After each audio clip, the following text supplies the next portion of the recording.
আসসালামু আলাইকুম, hello everyone, this is Mim from Mim's blog.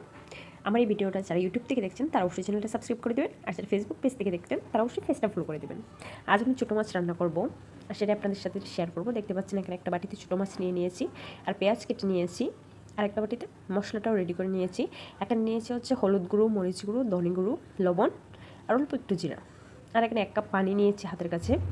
এখন কড়াইতে অল্প একটু তেল দিয়ে নিব, তারপর পেঁয়াজটা দিয়ে ততক্ষণ নাড়বো যতক্ষণ না পর্যন্ত পেঁয়াজটা ভালোভাবে ভাজা হয়ে যাচ্ছে।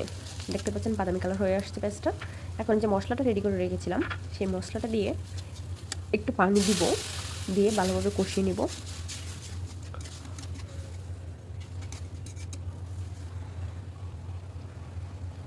দেখতে পাচ্ছেন মশলাটা কষানো হয়ে গেছে। এখন যে মাছটা দিয়ে রেখেছিলাম সেই মাছটা দিয়ে আর একটু পানি দিয়ে মাছটা ভালোভাবে কষিয়ে নেব।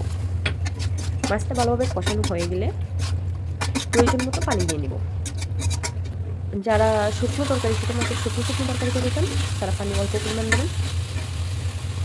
আমি আজ একটু বেশি পরিমাণে পানি দিব, কারণ তাকির বাবার হচ্ছে ঝোল পছন্দ, একটু ঝোল তরকারি তার খুব পছন্দ, এটার জন্য একটু বেশি পরিমাণে পানি দিব।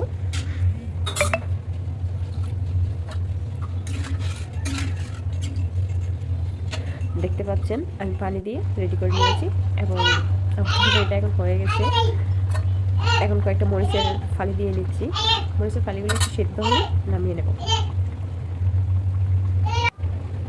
একইভাবে লাঞ্চে চলে আসবে, সেজন্য একটা বাটিতে উঠিয়ে রাখছি, তার জন্য তাড়াতাড়ি করে রেডি করছিলাম।